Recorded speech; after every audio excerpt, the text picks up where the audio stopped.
Bismillahirrahmanirrahim. Kaum muslimin, hamba-hamba Allah sekalian yang kami muliakan, Dajjal ini akan memasuki seluruh kota-kota besar di dunia, kecuali Mekah dan Madinah dia tidak berhasil memasuki. Kedua kota ini, baik fisiknya tidak bisa masuk ke Mekah Madinah, baik ilmu kekuatan sihirnya dan magicnya tidak bisa masuk ke dalam Mekah dan Madinah. Makanya salah satu kata Nabi, kalau kamu ingin selamat, kamu dengar Dajjal sudah keluar, segeralah hijrah, larilah ke Mekah atau ke Madinah. Jika tidak mampu, ada 5 langkah lain yang diperintahkan Nabi agar selamat dari Dajjal la'natullah alaih. Kaum muslimin yang kami muliakan, Dajjal ini bukanlah makhluk raksasa tinggi besar. Saya waktu di Sydney, saya malu mendengarkan jawaban seorang ustaz kondang di TV, acara live, ditanyakan oleh jamaahnya, apakah itu Dajjal? Oh, katanya, Dajjal itu adalah makhluk yang sangat tinggi besar. Kalau dia masukkan kakinya ke samudra laut yang paling dalam hanya semata kakinya. Waduh. Kalau dia ngomong di timur, yang di barat mampu mendengar suaranya. Kalau dia kencing di satu kota, banjir satu kota itu.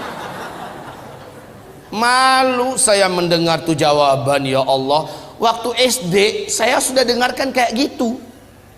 Lah ini ustadz level nasional loh, ngomong di TV, jawabannya kayak gitu, ngawur ngaco abis. Lalu sebenarnya Dajjal ini siapa? Rasul mengatakan dia adalah anak keturunan Adam, tingginya seperti kamu dan lebih pendek sedikit,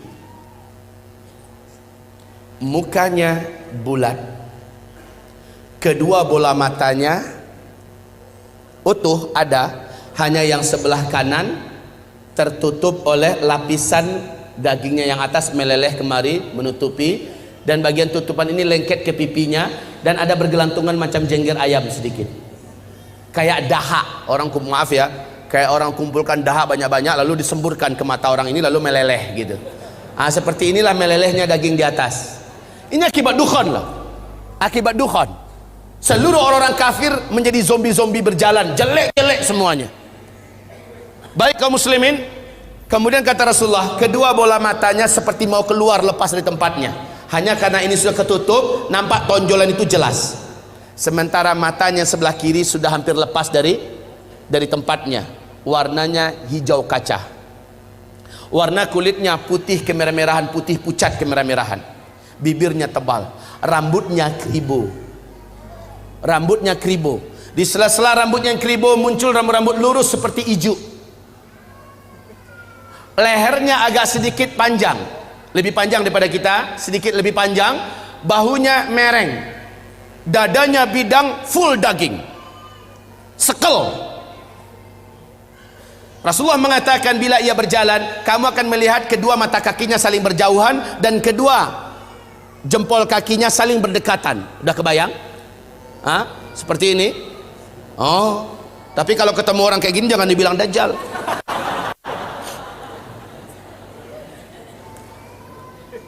Orang biasa tapi jelek minta ampun, jelek abis. Kaum muslimin, kata Rasulullah berikutnya sallallahu alaihi wasallam, bagi orang yang beriman, yang menurut Allah imannya masih sahih, menurut Allah imannya masih benar, dia diizinkan oleh Allah mampu membaca huruf ka, fa, ra di antara kedua alis matanya. Ada tertulis ka, fa, ra, yaitu kafir. Walaupun aslinya dia nggak pandai membaca Arab, membaca Al-Quran, tapi imannya menurut Allah sahih, dia akan mampu melihat itu. Kalau sempat kepapasan beberapa papasan, dia mampu melihat kafara.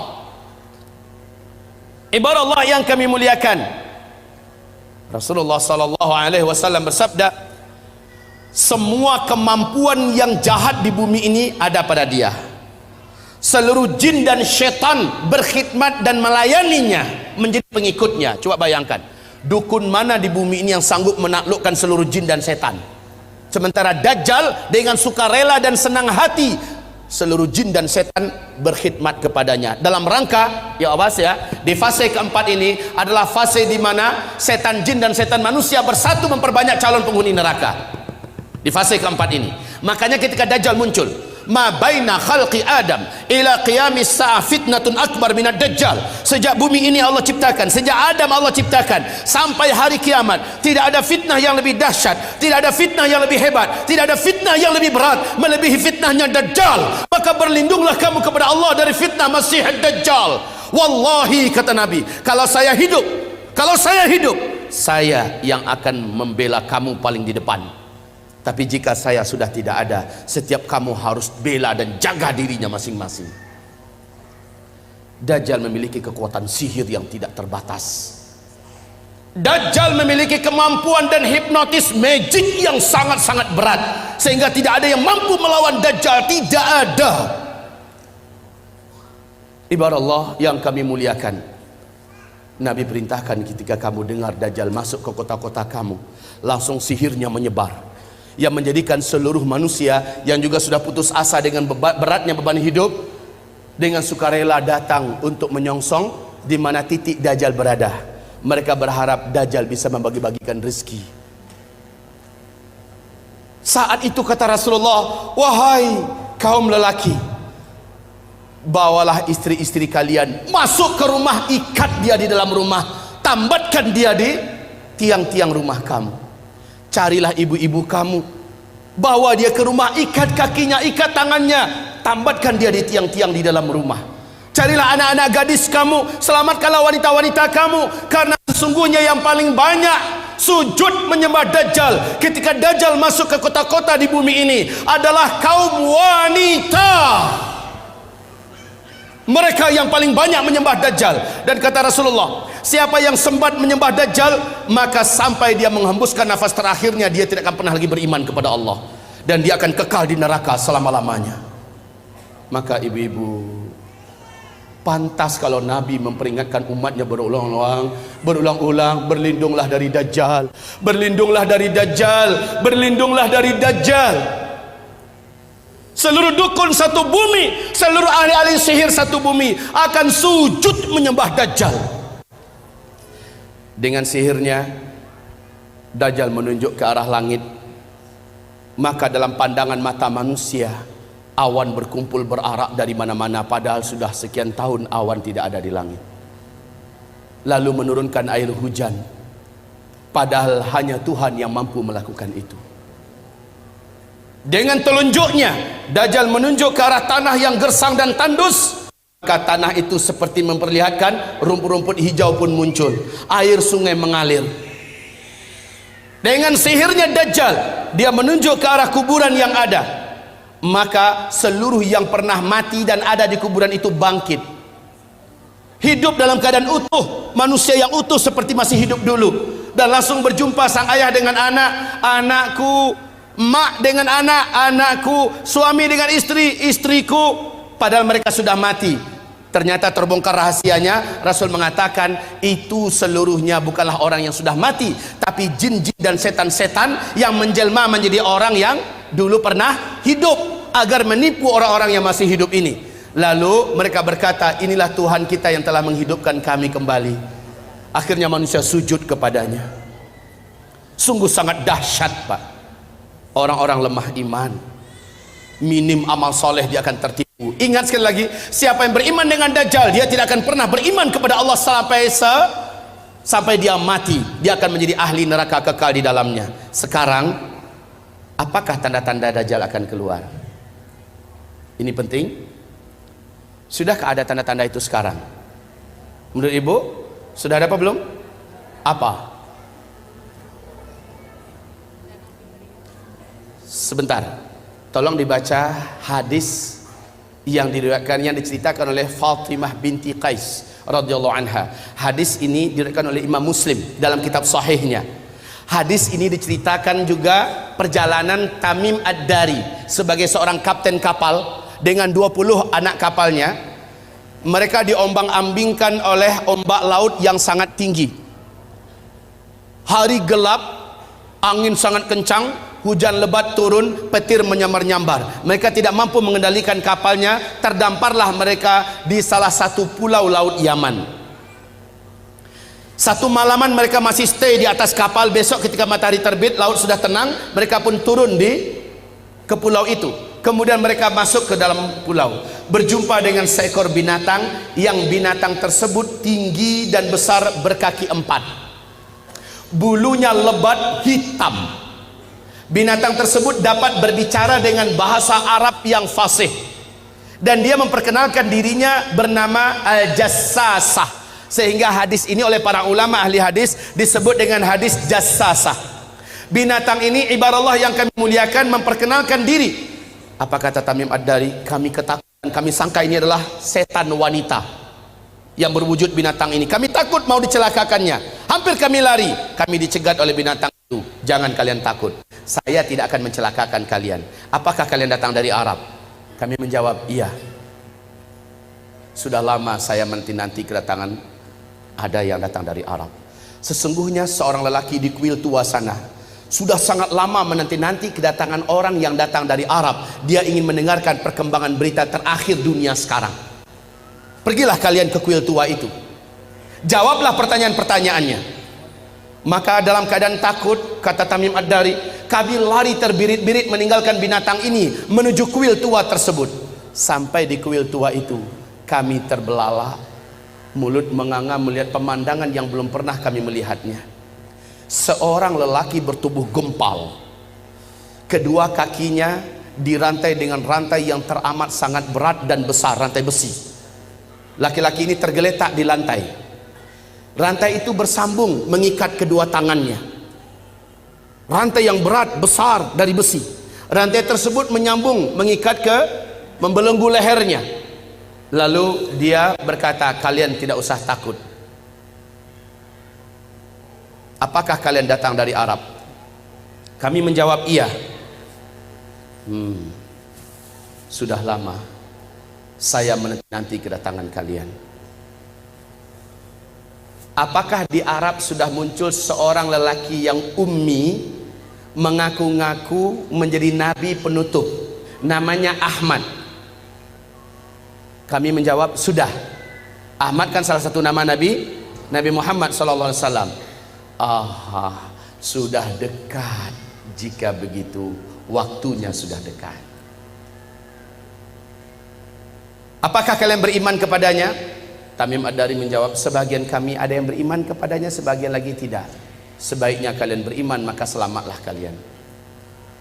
Dia bertanya lagi, dijawab. Dia bertanya, dijawab. Apapun pertanyaannya dijawab. Kemudian pertanyaan yang perlu menjadi catatan kita, sebagai tanda dia ini akan keluar, ternyata dialah Dajjal. Ternyata dia adalah Dajjal. Dia bertanya tentang dua hal. Tentang pohon kurma baisan. Tamim Ad-Dari berkata, apanya ingin kalian tanyakan? Pohon kurma baisan itu hari ini masih berbuah enggak? Tamim Ad-Dari menjawab, sekarang masih, buahnya lebat. Lihat saja, sebentar lagi buahnya akan habis. Dan tak lama setelah itu, saya pun lepas. Dia bertanya tentang Danau Tiberias. Dia bertanya tentang Danau Tiberias. Kemudian dijawab, mana? Dia bertanya tentang Danau Tiberias. Di manakah Danau Tiberias itu? Tahu?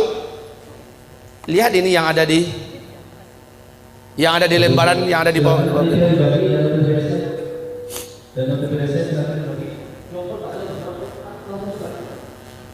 Ini ambil satu yang pertama Pak, cepat.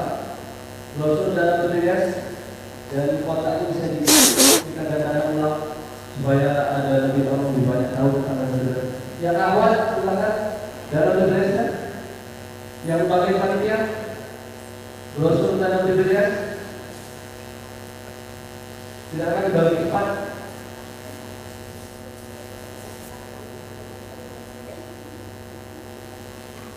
Ayo, waktunya kita tidak lama. Masih banyak penjelasan tentang akhir zaman. Silakan. Bantu, mohon dibantu. Terus dioper belakang.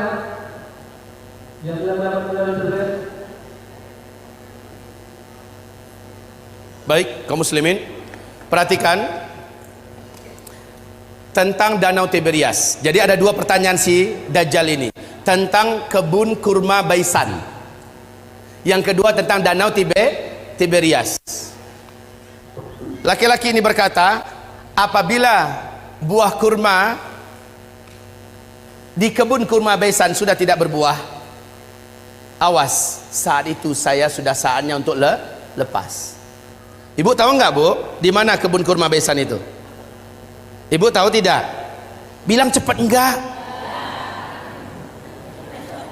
Pura-pura mikir lagi. Bilang enggak selesai. Ya Pak, kebun kurma Baisan letaknya di negeri Syam. Kalau sekarang ini perbatasan antara Yordania dengan Palestina. Ketahuilah oleh Bapak Ibu semuanya dan bacalah la haula wala quwata illa billah. Bacalah inna lillahi wa inna ilaihi raji'un. Sudah beberapa tahun belakangan ini kebun kurma Baisan sudah tidak berbuah 100%. Batang-batangnya pun cenderung kepada mati dan lapuk. Ini yang pertama.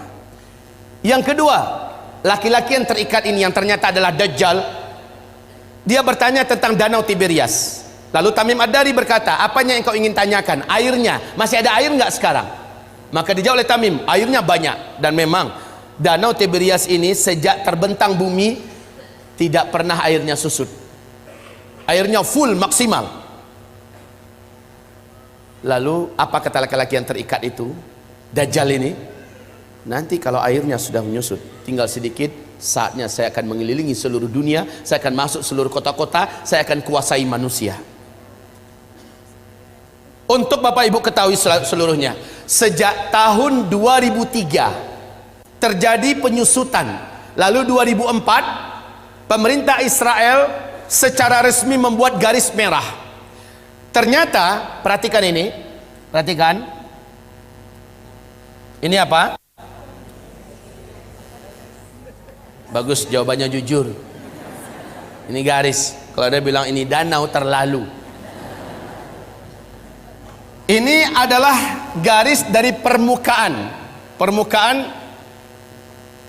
Danau Tiberias, ya. Ah, ini dasarnya.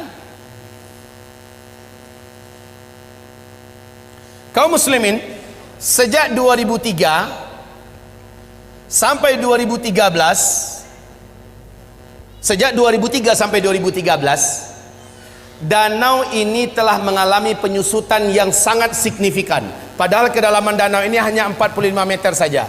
45 meter saja. Ya. Dalam hanya hitungan 10 tahun sudah 16 meter menyusut airnya dari permukaan.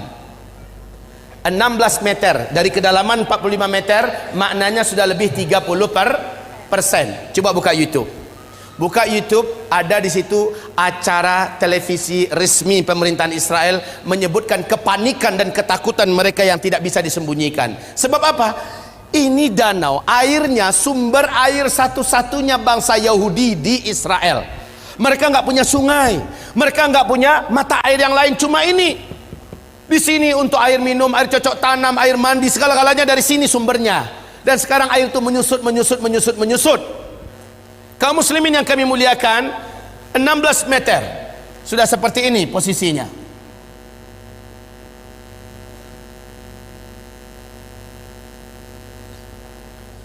Tahun 2015 akhir 2015, bahagian yang paling menonjol dari danau ini sudah muncul seperti pulau-pulau kecil. Kelihatan seperti pulau-pulau kecil di atas permukaan danau.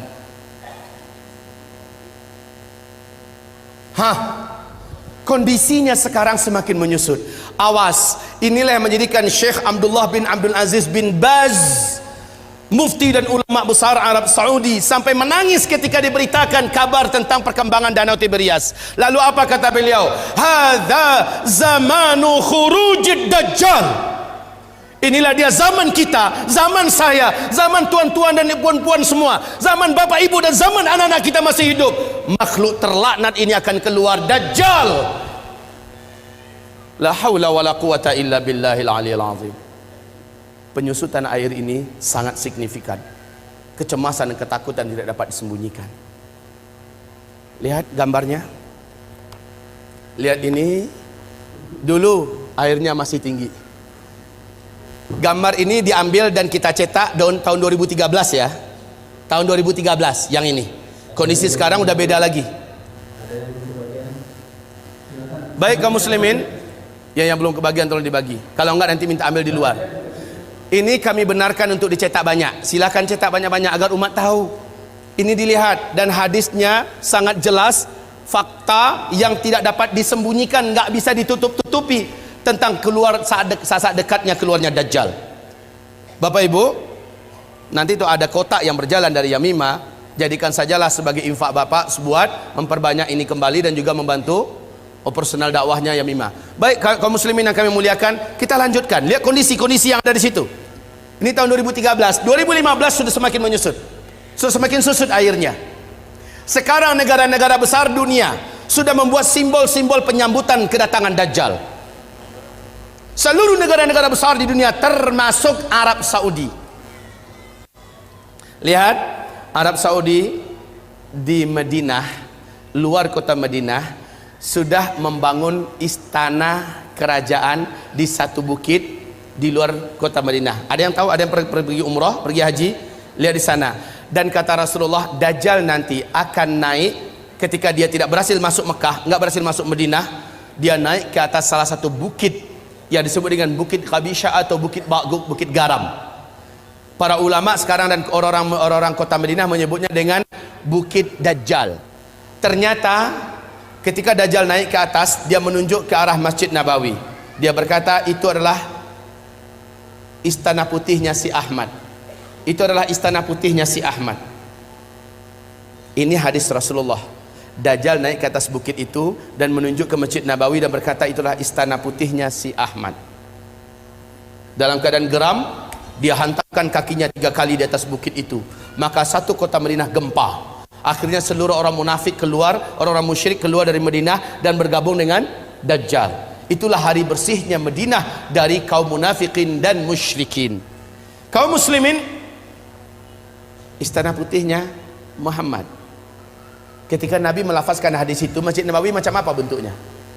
Lantainya aja masih dari pasir, tiang-tiangnya masih dari pohon kurma, belum dikasih dinding. Lotengnya saja, atapnya saja masih dari pelepah kurma. Tapi ketika Dajjal mengatakan itulah istana putihnya si Ahmad, maka lihat keadaan istana putih itu enggak dengan Masjid Nabawi sekarang. Seolah-olah gambaran yang diceritakan oleh Rasulullah tentang ucapan Dajjal terjadinya di masa kita. Ya Allah ya Rabb. Baik kaum muslimin, selanjutnya Rasul bersabda, lihat nanti di kitab kita, tentang hanya seorang bocah remaja lelaki yang Dajjal tak kuasai. Dajjal tak mampu menaklukkannya. Kalau dia ketemu sama orang, ini orang pasti takluk. Sihirnya pasti merubah orang ini. Kemampuan magicnya akan menjadikan orang ini tersilap. Lalu hipnotisnya bisa merubah orang ini. Cuma remaja lelaki ini nggak bisa. Rasul berkata, saat dia lihat remaja itu tetap berdiri tegar di atas kedua kakinya dan dadanya membusung, dia tidak mau sujud kepada Dajjal. Dajjal mendatanginya. Kenapa kamu tidak sujud kepada saya? Seluruh manusia menuhankan saya dan mereka mengakui saya adalah Tuhan. Sujud kamu. Tidak, kata remaja itu. Engkau adalah makhluk Allah. Kening ini hanya sujud untuk Allah sang Khaliq. Kami tidak akan pernah mau sujud kepada engkau. Maka Dajjal marah, kata Rasulullah.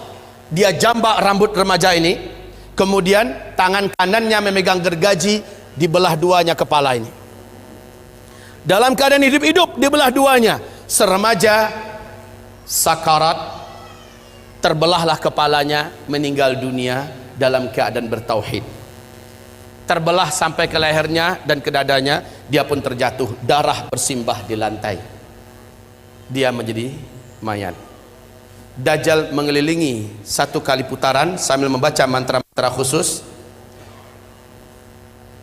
Setelah itu Dajjal menunjuk ke arah mayat remaja laki-laki ini. Qum, bangkitlah kamu, hiduplah kamu. Kalau selama ini Dajjal hanya dengan permainan sihirnya, tapi kali ini memang betul-betul Allah izinkan Dajjal bisa menghidupkannya kembali. Dan Allah izinkan tubuh yang tadi terbelah kembali bertaut. bukan ilmu rawa rontek ya. Kembali bertaut, bersatu, dan kepalanya juga. Kemudian remaja ini bangkit. Darah yang tadi di lantai masih bergenang. Tubuh yang tadi berlumuran darah masih saja basah dengan lumuran darah. Tapi remaja ini sudah utuh dan dia berdiri seperti awal. Dajjal bertepuk dada dengan sangat bangga memperlihatkan kepada pengikutnya, kalian lihat semua, saya sudah matikan dia dan saya sudah hidupkan di depan mata kalian semua. Makin mantap iman mereka. Sementara si remaja ini lain lagi. Loh, ente kenapa masih belum sujud pada saya? Saya sudah buktikan pada ente, saya adalah Tuhan ente. Sujud, kata Dajjal. Sorry Jal, justru dengan yang kamu lakukan pada saya sekarang makin memantapkan iman saya. Kamu asli Dajjal. Saya baca hadis Rasulullah, Dajjal akan membunuh seorang lelaki yang tidak mau, seorang remaja lelaki yang tidak mau tunduk kepadanya, kemudian menghidupkannya kembali. Tapi ada lanjutan dari hadis Nabi, ente tak akan mampu lagi membunuh saya kali kedua. Dan sejak hari ini ente tak akan mampu membunuh siapapun saja manusia. Kemampuan ente sudah diangkat oleh Allah. Hai manusia, sadarlah kalian, ini Dajjal. Dajjal marah, ingin membunuhnya kembali, memang hilang kemampuannya. Nah, kaum muslimin, hamba-hamba Allah yang kami muliakan, remaja lelaki dalam ilmu sosial, hitungan remaja itu usianya, ilmu sosial loh ya, belasan tahun Pak. 12, 13, 14, 15, 16. Ada yang berselisih di usia 17. Ini usia remaja dalam hitungan ilmu sosial. Bapak Ibu dengar tidak berita yang mengguncang dunia Arab, sampai seluruh TV-TV Arab memuat berita ini yang masih ada di YouTube. Wawancara eksklusif yang disebarkan di televisi Arab, yang saya tonton langsung adalah di Qatar TV, bahwa masuk tahun ke-13 sekarang telah lahir seorang bocah atau bayi laki-laki di Palestina. Bayi ini dapat berbicara dengan bahasa Arab Fusha 1 kali sebaik dia baru saja keluar, baru saja lahir dia berbicara. Habis itu dia normal seperti bayi-bayi pada umumnya. Apa kata bayi laki-laki ini? Berbicara dengan bahasa Arab yang fasih. Dia berkata, tolong terjemahkan kalau ada yang tahu. Ana rajulun sayaqtuluni Dajjal wala yaqtulu ba'di ahadan abada au kama qala. Ada yang bisa menerjemahkan? Hah? Bilang saja enggak ya. Oke, sama-sama kita terjemahkan. Ana apa? Itu bisa. Rajulun, seorang lelaki, sayaqtuluni Dajjal, yang nanti akan dibunuh oleh Dajjal, wala yaqtulu ba'di ahadan abada. Setelah saya, Dajjal tak sanggup membunuh siapapun saja lagi selama-lamanya. Kemudian dia normal menjadi lelaki, bayi pada umumnya. Jika berita ini betul-betul terjadi, kalau beritanya benar, saya sudah menyaksikan sendiri di TV-TV Arab, pernah di YouTube juga masih ada disimpan, filenya masih bisa kita tonton Pak ya. Cuma jika berita ini benar, semakin menguatkan bahwa Dajjal memang sudah saatnya keluar. Yang sangat menakjubkan, Dajjal nanti akan keluar, kata Rasulullah sallallahu alaihi wasallam, di tengah-tengah kaum Yahudi Asbahan. Asbahan ini di mana? Iran. Asbahan ini adalah Iran. Dajjal akan keluar di tengah-tengah Yahudi Asbahan, dan bersamanya ada 70.000 tentara elitnya Dajjal dari Yahudi Asbahan. Berita untuk Bapak Ibu semua sekarang terbaru bahwa di Asbahan sudah terkumpul 70 lelaki yang tegap-tegap, muda-muda dengan pakaian khas Yahudi, dan mereka sudah membuat senjata-senjata manual dari besi-besi terbaik di dunia berjumlah 70.000 orang. Kondisi ini makin menguatkan keyakinan kita memang Dajjal sudah sangat dekat. Oke, kalau berita tentang bayi yang di Palestina bisa jadi itu di karang-karang, anggaplah, walaupun ini yang diwawancarai adalah tokoh-tokoh masyarakat Palestina, para masyayikh Syekh-syekh, orang-orang tua di sana ditanya mereka seluruhnya, mereka membenarkan kejadian itu. Dan bayi ini disembunyikan, disimpan, dan sekarang usianya berarti sudah belasan tahun. Jika ini hak, jika ini benar, maka semakin menguatkan. Jika ini bohong, palsu, bisa jadi, ya, bisa jadi ini dikarang-karang. Tapi siapa yang dapat menyembunyikan fakta Danau Tiberias?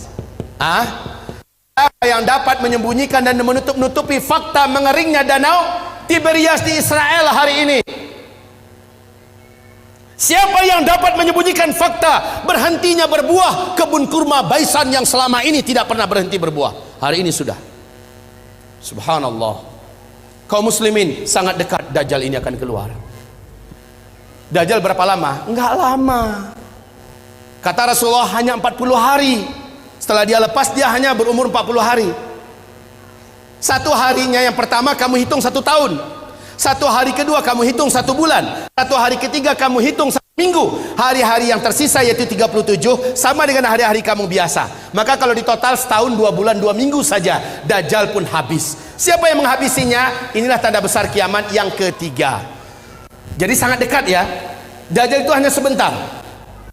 Yang ketiga adalah turunnya Nabi Isa alaihi salam. Turunnya Nabi Isa alaihi salam. Di mana turunnya? Di Suriah, di Damaskus, di Masjid Putih yang ada menara putihnya.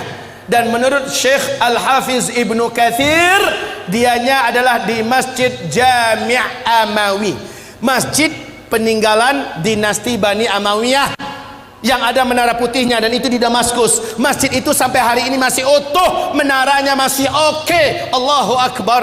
Jadi Nabi Isa turun nanti di Masjid Jami' Amawi, bukan Isa Habibullah yang di Jombang. Ngaku-ngaku Nabi Isa. Kalau ngaku Nabi Isa, tolong suruh cari Dajjal, karena kerjaan Isa yang pertama membunuh Dajjal. Nah ini kaum muslimin, ketika Isa turun, khalas. Perlu diingat, Al-Mahdi terkepung. Al-Mahdi itu, ini Al-Mahdi kan menjadi raja, menjadi khalifah di sini. Dia keluar setelah Dukhan. Ini Al-Mahdi.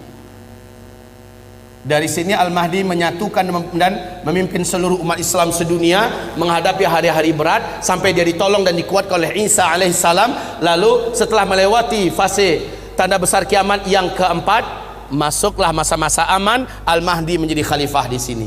Jadi kaum muslimin yang kami muliakan, Al-Mahdi sedang dikepung oleh Dajjal. Dajjal sudah selesai menaklukkan seluruh dunia. Dajjal sudah selesai memurtadkan banyak manusia.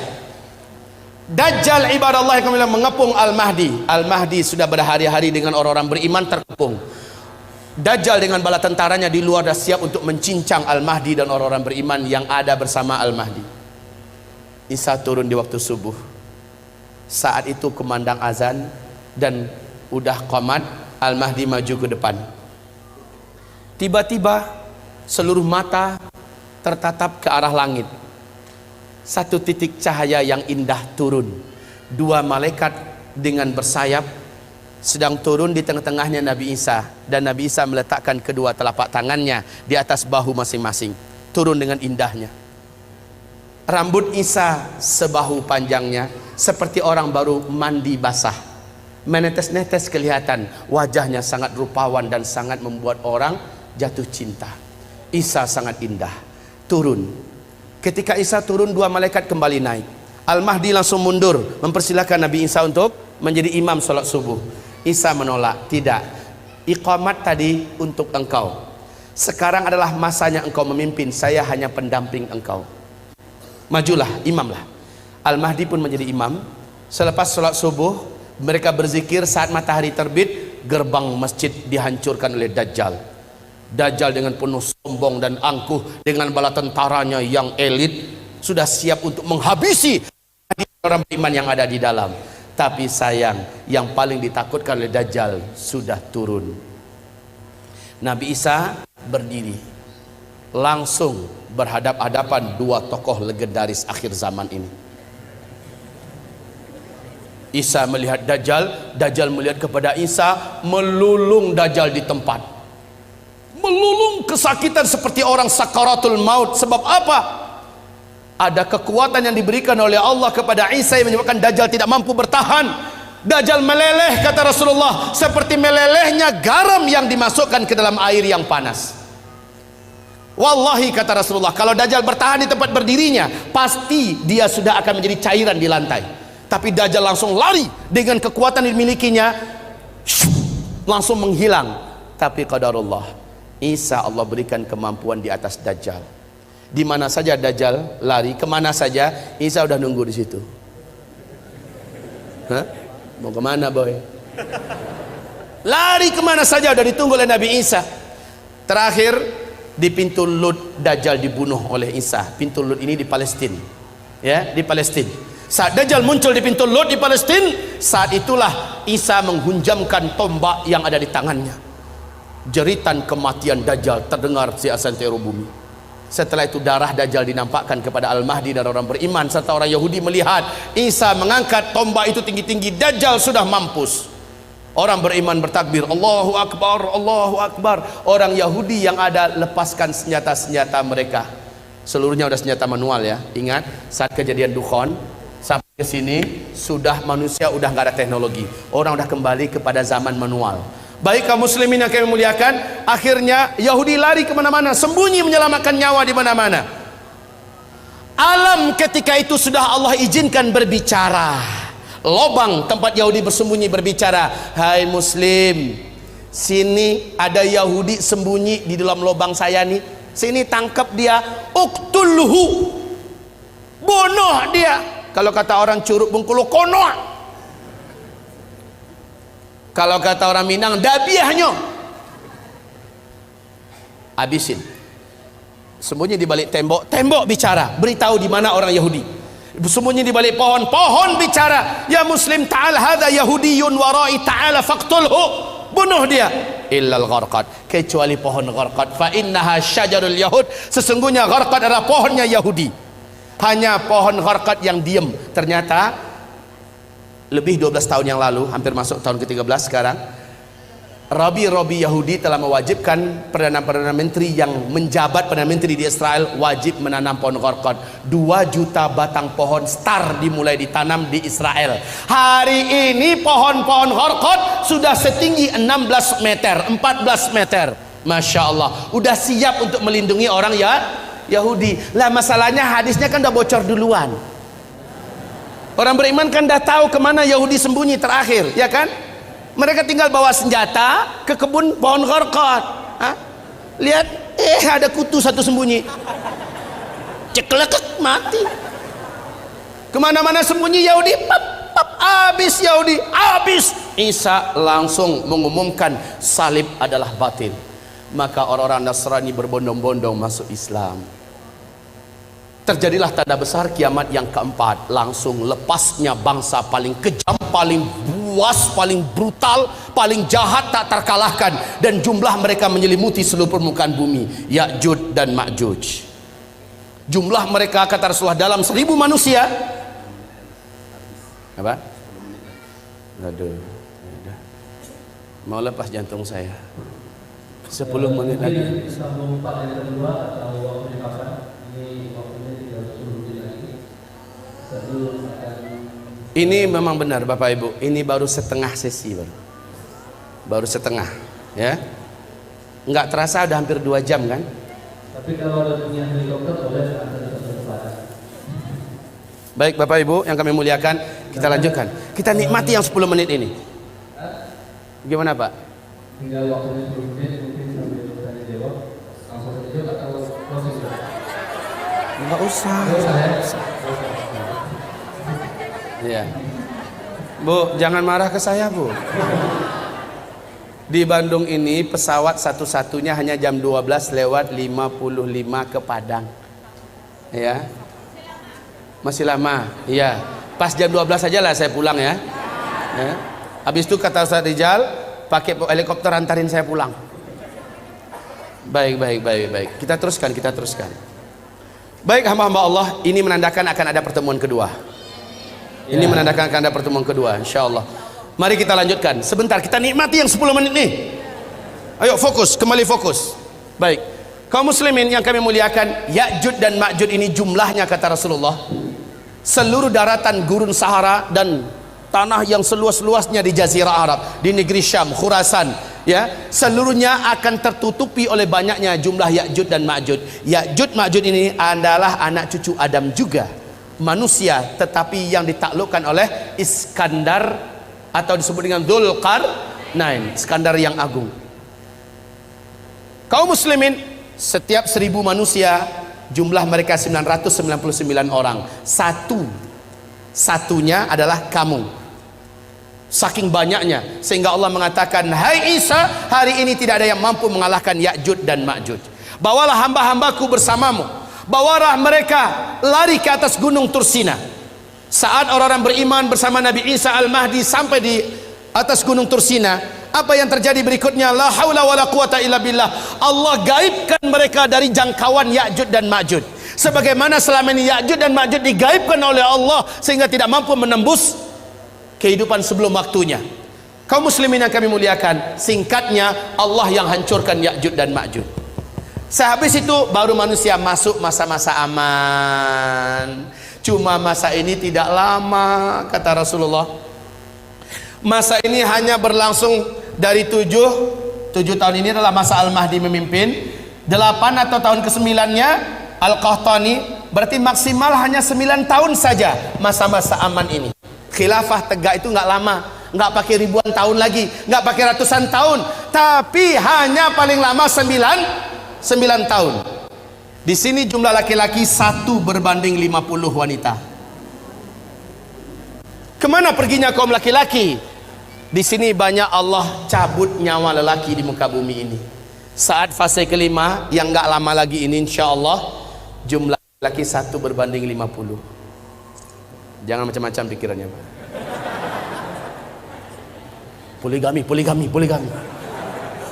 Udah nggak kepikiran, percayalah. Yang pertama, bapak udah banyak nggak ada, ya.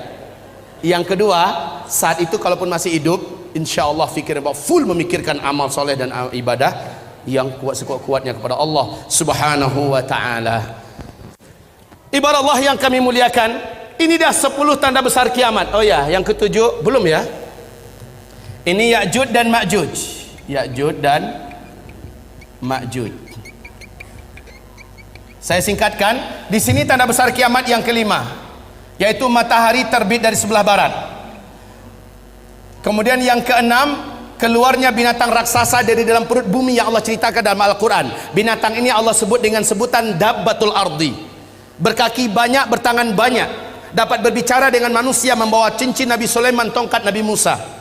Binatang ini muncul di 3 tempat yang berbeda di muka bumi di waktu yang berbeda-beda, memberi tanda kepada manusia yang masih hidup. Yang beriman akan dibuatnya bercahaya bersih wajahnya dan terang benderang, sementara orang kafir dibuatnya wajahnya menjadi gelap, hitam dan buruk rupanya. Lalu binatang itu kembali tenggelam. Barulah setelah itu tanda besar kiamat yang ke-7, bertiup angin lembut kematian dari timur, atau dalam hadis Nabi mengatakan dari negeri Yaman, ya. Angin lembut kematian, saya singkat saja, ALK, angin lembut kematian. Yang wafat oleh angin ini hanyalah orang yang beriman saja, walaupun imannya seujung kuku kata Nabi. Dia hanya kenal dengan Allah dan percaya Allah itu ada, maka dia akan dijemput oleh angin ini. Saat dia tersentuh oleh angin tersebut, walaupun dia di dalam gua, walaupun dia di atas gunung, ada di lembah, ada di pulau, angin tersebut akan sampai ke sana. Saat terhirup olehnya angin itu, saat tersentuh dia oleh angin itu, dia pun tergeletak di tempat, meninggal di situ. Serentak satu muka bumi umat Nabi Muhammad meninggal dunia. Inilah tanda besar kiamat yang ke-7. Tanda besar kiamat yang ke-8, 9, 10, insya Allah sudah tidak ada lagi orang Islam yang menyaksikannya. Maknanya kiamat besar, kehancuran alam semesta tidak akan pernah disaksikan oleh umat Islam, alhamdulillah, kecuali orang Islam yang gagal menyelamatkan imannya ketika Dajjal keluar. Kepeluang ini akan ditemukan, mungkin ada. Apa tanda besar kiamat yang ke-8? Yaitu tenggelamnya seluruh daratan bumi di sebelah timur, Australia, New Zealand, Indonesia, Malaysia, Brunei, Singapura, Thailand, Filipina, Jepang, Cina, India, Pakistan, yang seluruh negeri Asia Tengah, bahkan Rusia tenggelam seluruhnya masuk ke dalam bumi. Tanda besar kiamat yang ke-9 langsung menyusul. Seluruh daratan bumi sebelah barat tenggelam masuk ke dalam laut, yaitu Brasilia, Amerika Serikat seluruhnya, Afrika, Eropa, ya, seluruhnya, Suriname tenggelam masuk ke dalam laut. Yang tersisa adalah satu ketul bumi, ya. Yang tersisa adalah satu daratan bumi yang ada di Timur Tengah. Nah, inilah dia, Jazirah Arab dengan Syam. Hanya ini yang tersisa.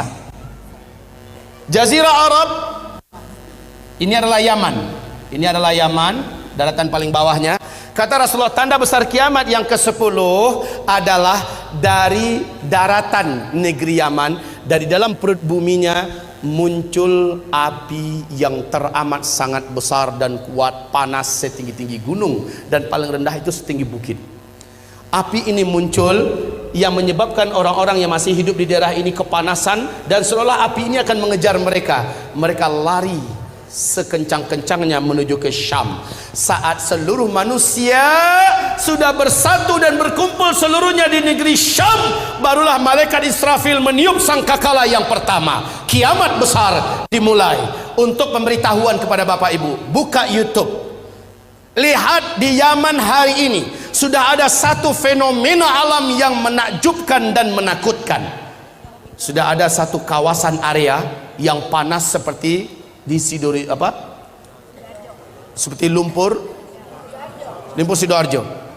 Panas, tapi bukan lumpur yang keluar. Saat didekati oleh para pakar dan ahli bumi, ditemukan banyak lubang-lubang dan rekahan tanah.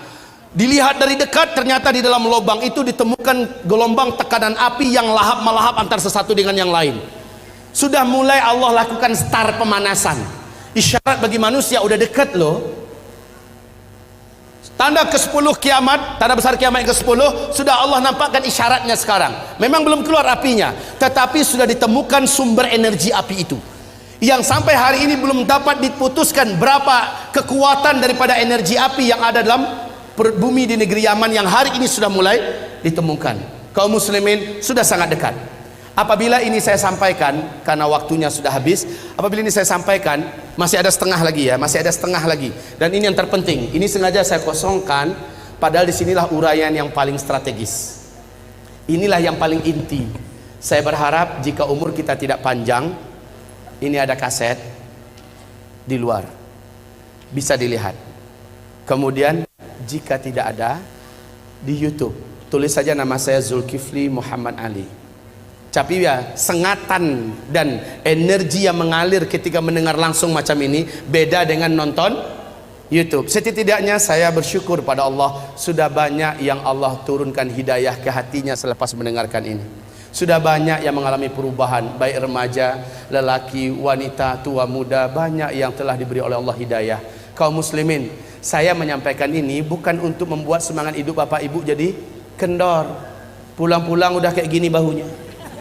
Bukan, saya ingin setelah mendengarkan ini bersikaplah seperti para sahabat. Sahabat setelah mendengarkan uraian akhir zaman dari Rasulullah, mereka bersikap sangat menakjubkan. Kalau begitu, waktu sudah tidak lama lagi tersedia. Umur saya yang ada juga sudah tidak lama lagi ada. Maka dengan waktu yang masih hidup ini, keadaan yang masih aman ini, saya akan pastikan saya harus banyak amalnya. Harus berat timbangan amal soleh saya di akhirat. Apalagi Bapak Ibu yang akan menghadapi huru hara yang teramat sangat berat. Orang yang beriman yang amal solehnya banyak, Allah yang akan selamat ketika Dajjal keluar. Hanya orang beriman yang amal solehnya yang kuat yang akan diselamatkan oleh Allah. Ketika dukhon terjadi, hanya orang beriman yang beramal soleh lah yang diselamatkan oleh Allah Subhanahu Wa Taala. Banyak petaka-petaka menjelang ini yang belum saya uraikan sekarang. Hanya orang beriman yang beramal soleh. Wahai tuan-tuan yang mulia, wahai Bapak Ibu sekalian yang saya cintai, mendengarkan uraian ini berkatlah saya harus berubah. Saya harus menjadi lelaki yang lebih soleh, suami yang lebih bertanggung jawab, orang bekerja yang lebih jujur dan lebih amanah. Jangan sampai mendengarkan pengajian ini langsung buat resign, surat pengunduran diri, mengingat, menimbang dan memutuskan. Jangan, justru dirubah. Semua yang dijalani dalam hidup ini teruskan, tapi mindsetnya dirubah. Hayya 'alas shalah. Dimanapun berada, jika Allah memanggil, kecilkan semua yang lain. menujulah ke masjid, berjamaah salat 5 waktu. Al-Quran, akrabkan diri, bacalah Al-Quran. Kalau ketika Al-Qurannya ada, kalau tidak yang hafal di mulut, sering-seringkan membacanya. Hafalkan dari sekarang surat Al-Kahfi 10 ayat pertama atau 10 ayat terakhir, karena ayat ini menjadikan kita tidak mampu ditembus oleh Dajjal, baik sihirnya, kekuatannya, dan bahkan kita tidak akan nampak oleh Dajjal kalau kita membaca surah Al-Kahfi. Sebab Allah melindungi pemuda-pemuda Kahfi dari incaran dan kejaran penguasa zalim. Allah lindungi mereka, makanya dijadikan surah Al-Kahfi surat yang harus dihafal. Baik, dan seterusnya dan seterusnya. Insya Allah kita bertemu kembali. Semoga sahabat Yamimah bekerjasama dengan pengurusi DKM Masjid Istiqomah ini agar pertemuan kedua nanti bisa dilanjutkan. Bertekad hadir ya Bu ya? Bertekad hadir Pak?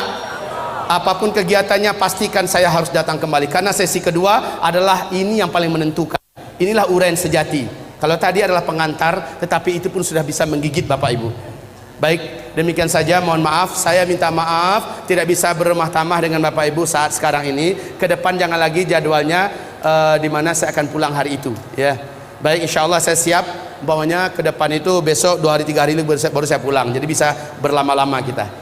Demikianlah dari saya. Nastaghfiruka ya Allah wa natubu ilaik. Buku ini senantiasa saya bawa kemanapun saya ceramah.